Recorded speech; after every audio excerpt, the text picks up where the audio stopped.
Hi guys, I'm Kaius. Last night Fire Emblem Heroes unveiled their 5th gimmick hero type, the Ascended Hero. Conceptually, this is a pretty neat addition, but the announcement was met with a very polarising response. Ascendant Florets seemingly addressed a well-known issue of the game called stat creep, but didn't really fix it at all. People have been wanting to hear my hot take about power creep, particularly regarding Fire Emblem Heroes for a while now, so I figured now would be a good time to come out of hibernation and give you the TLDR of my opinion before I actually make a full video on this topic, maybe like 8 months down the line from now. Fire Emblem Heroes' addressing of power creep as a whole has probably been the worst display of game balance in any mobile game I've ever played. Ironically, back in 2017 when Cavalian was all the rage, a thing in fate history that definitely never ever happened again, game directors Kohei Maeda and Shingo Matsushita had this to say.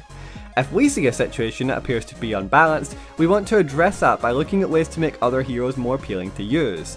They would later go on to say, of course power creep is something we're concerned about, but we're taking action to prevent that from happening. I think you'll see some of that in future updates. Now, one thing to note about these statements is neither of them particularly aged all that well. The final statement here refers to the eventual addition of the weapon refinery. Honestly though, weapon refines aren't a very good or sustainable way to maintain the balance of a game, but I don't think I'm ready for that talk. All I'll say is that if you're asking for re-refines to be a thing, weapon refines have fundamentally failed. I will say that the weapon refinery, along with some stuff in other gacha games, caused a really weird misconception about how balancing these games is allowed to be done. I've seen a lot of people say that simply buffing characters directly can't be used as a counteraction to power creep because of some weird stipulation with Japanese gambling laws, but I actually haven't found anything, even from legal analysts who have covered the subject, that actually so much as implies this. In fact, King of Fighters All-Star, Grand Blue Fantasy, and even Nintendo's own Dragalia Lost have released game-wide balance patches that improve units, though I guess since skill effects were all that these patches really concerned, maybe there is some legal stipulation that I just don't know about, but I doubt that immensely since Puzzle and Dragons, the grandfather of gacha, has actually made some changes to the raw stats of characters.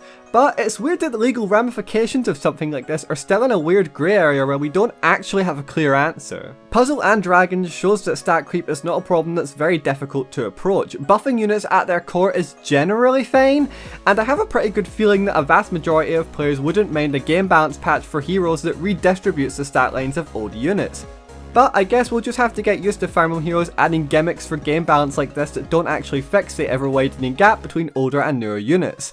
I wish I could be happier about Second Boon because it's kinda huge, but it just adds more information overload on top of the already monumental mountain of information that Faye currently has to offer to new players before promptly chasing them away for it. I'm still going to hold out hope that 6.0 actually does something to address this because Book 5 has been one of the worst times to be a fan of Fire Emblem Heroes in my opinion, and also a game balance enjoyer. Thanks for hearing my opinion out on this. I'm sorry I've been gone for like 2 months. My next video will be out soon and I'll be appearing on some other content creators' channels before the end of the year. Have a good one.